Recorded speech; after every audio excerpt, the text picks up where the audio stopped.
we're live, people. It's Clovette coming to you from the SaaS Thinkery.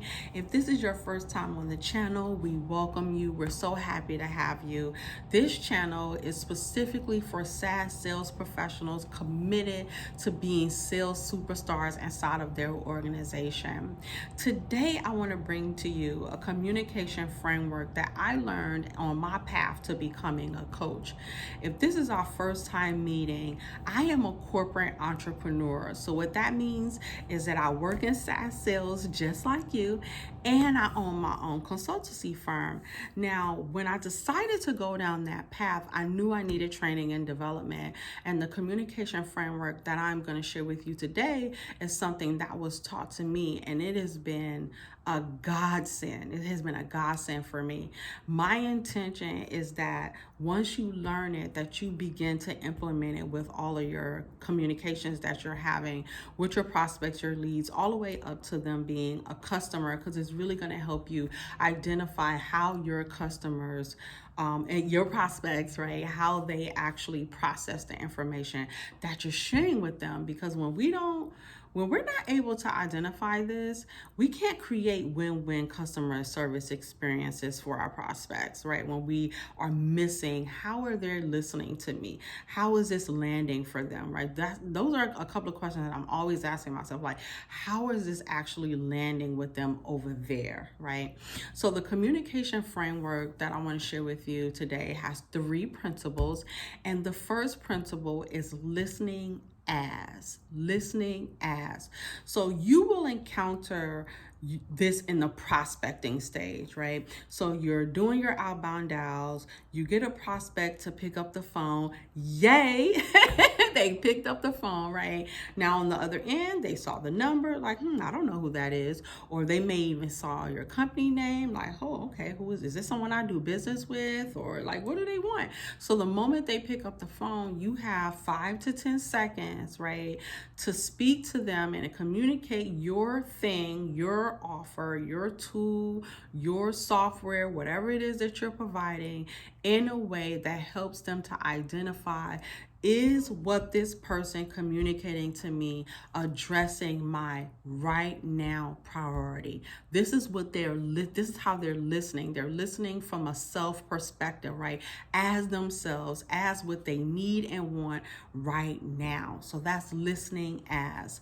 Listening to, the second principle is them listening from the space of growth. So you will find your prospects and your leads listening to inside of the demo stage, right? So they're inside the demo and they're listening to learn. They're there to learn. They're there to identify, is your thing the right thing? Yes, I see that you have all of the reviews, you have great partners. Clearly, you've been successful in business. I get that you know what you're talking about. You can speak to my pain points. That's all wonderful. But is your thing the right thing, right? So they're really there to identify that for themselves. So that's listening to. The third phase, or the third principle, is listening for. Now, you may encounter this one more than any of the others, because this is your prospect and your lead. They're listening for if you're going to offend them, and if so, what do they need to say to defend their position, right? So for instance, I did marketing for a huge marketing company, and one of the things that I would encounter all the time when I would do my dials is that I would research the company like we do. We're professionals, right? You research the business, and I would immediately see, oh, this business has a 2.4 Google rating, right? Now, from Google standpoint, it's either you're a 1 or you're a 5. So 2.4 is substandard. It's a substandard rating. So when I call them and I bring this to their attention, though it's neutral, right? And I laugh a lot on my sales calls just to kind of make them know, like, listen, no judgment here. I'm actually here to help. But even inside of that, sometimes people can get offended when you bring things to their attention that they already know about, right? They know that. Just like you, when you're calling your company, maybe you work for a SaaS organization and you see that, wow, they have 11 to 50 employees, but they don't have a CRM. They're still using Excel or some outdated platform. And you're like, you're not on Salesforce, you're not on HubSpot. Like, what's going on? What's the deal, right? And you bring it to their attention, and then they get offended. So naturally, it's a human reaction for us to automatically defend where we are and the things that we've been dealing with. So that's listening for, right? They're listening for, how do I defend this? How do I make this make sense? How do I explain this in a way to kind of like get them to back up off of me, right? So again, those three principles are listening as, self-perspective, right? They're all in, what do I need? What do I want? Is this a right now priority?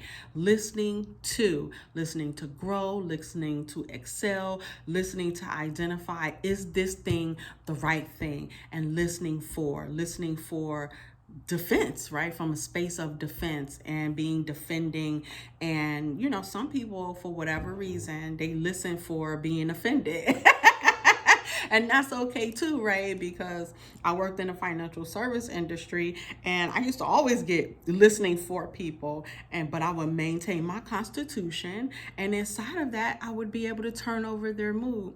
So those are the three principles. My advice to you is for you to get a sheet of paper on your dials, and when someone actually picks up, write down, like, okay, as soon as they pick up, they were at listening as. But once you got them to the listening to, what actually opened up for them, right? What was that aha moment for them? Those are the moments that you want to jot down. And then if they did by any chance get offended, why did they actually get offended, and what was their defense? Because here's something that I want to share with you. When you hear an objection, it's just a defense, right? No, this is not right for me. No, I don't want to be bothered. No, I'm tired of you people calling me, right? It's an objection. So if you start writing down those objections, you'll start seeing that a lot of them are the same, and it'll help you prepare in the future. So I pray that this was some value to you. Drop me a line if you want any additional information on how you can implement this, or leave me a comment if there's something you felt like was missing or that you would love to add. All right, see you next time.